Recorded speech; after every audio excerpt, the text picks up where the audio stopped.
Hi, my name is Muhammad Nawafri bin Maraizi. So today I would like to present about the chapter 1, which is Introduction to Purchasing Management. Today I will presenting this chapter with my partner, which is Alif Haikal. So move to the first subtopic, Purchasing Management. Purchasing Management is the definition, objective and policies. What is Purchasing Management? Purchasing is an important function of material management. In any industry, purchase means buying of equipment, materials, tools, and parts required for industry. The importance of the purchase function varies with nature and size of industry. So basically, purchase management is one of the most important area of the entire organization. So if we can see the overview of the photo, this is how purchasing management process. First, we start with the item master or supplier master, and then go for the purchase order entry, and then go to the account payable, and lastly, we go for department in PO receive. This is how circle rotation in purchasing management.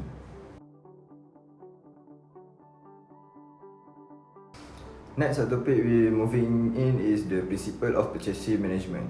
The principle we have found 7 criteria in this, which is the buying material at the right quality, in the right quantity, from the right sources, at the right price, delivered at the right place, at the right time, and lastly with the right mode of transport.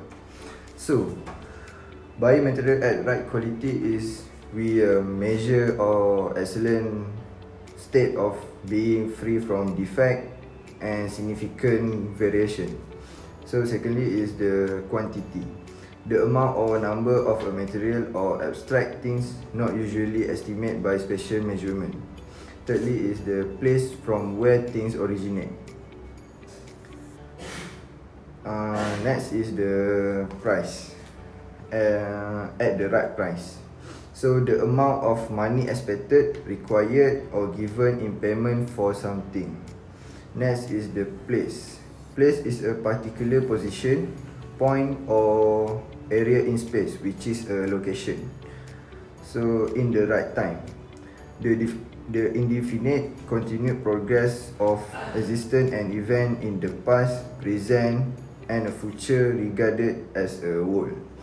So lastly is the right, with the right mode of transport.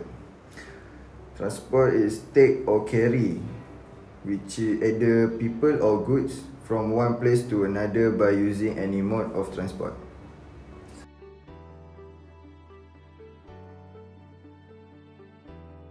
So the next subtopic is objective of purchase management.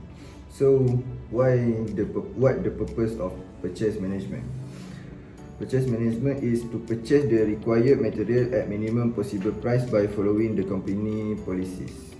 Next is to keep department expenses low. Next is the development of good and new suppliers. Next, the development of good relation with the existing suppliers. Next is the training and development of personnel employees in department. And the lastly is to maintain proper and up-to-date record of all transactions. This is the objective of purchase management.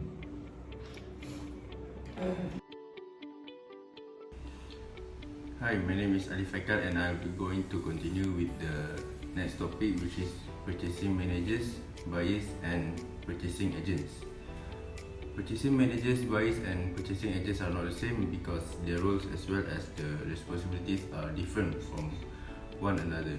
As an example, purchasing managers seeks to obtain the highest quality merchandise at the lowest possible purchase cost for their buyers.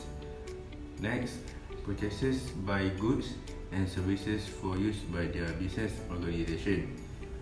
Moving on, buyers typically buy items for resale because they are usually much less expensive than the new items, which means you can get a higher return on investment, and many used items are unique or hard to find, adding to their collectible value.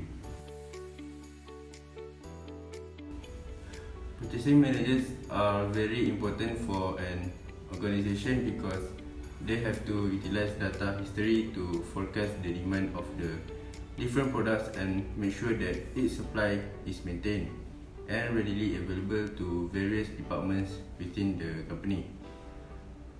They also need to keep an eye on the latest market trends and employ various strategies to acquire the right products, supplies and services in the most efficient way possible. Other than that, they also have to deal with the suppliers, vendors and manufacturers to coordinate with them.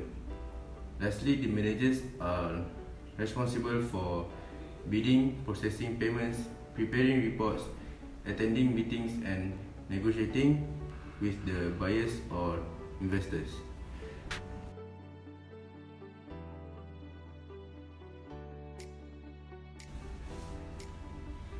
The roles and responsibilities of a purchasing agents are quite different from purchasing managers because they need to handle the work related to the process of the payment itself, such as forwarding receipts and ensuring that customers are satisfied.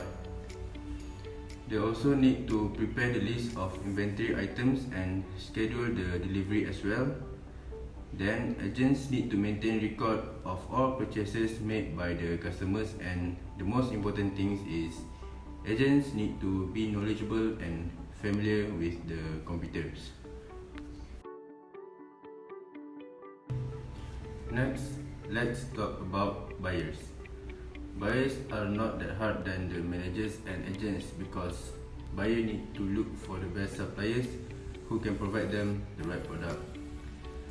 Buyers also need to schedule their meetings with the suppliers so that buyers always stay up to date with the latest trend markets for the best selection of products. Then this continual effort of buyers will increase their chance of becoming a successful buyer as well.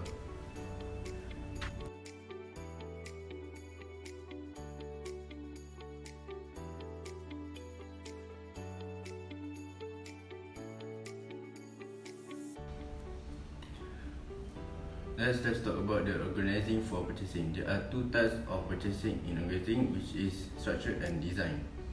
Firstly, purchasing organization structure is the sum total of the ways which an organization divides its labor into distinct tasks.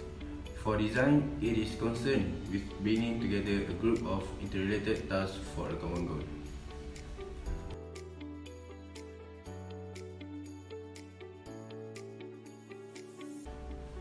There are two types of organizing for purchasing, which is centralized and decentralized procurement.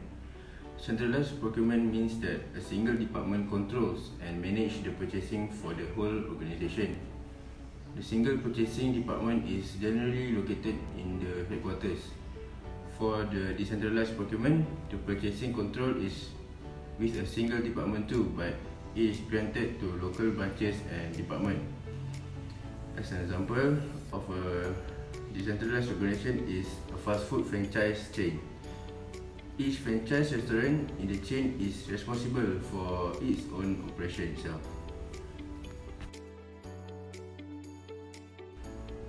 Next, let's talk about the advantages of centralized. Firstly, bulk quantity of materials can be purchased at low prices with favorable purchasing items. The service of an efficient specialized purchase executive can be obtained too. Next, transportation costs also can be reduced because bulk quantity of materials purchased and centralized purchasing may avoid reckless purchases. Lastly, material also can be purchased by each department locally.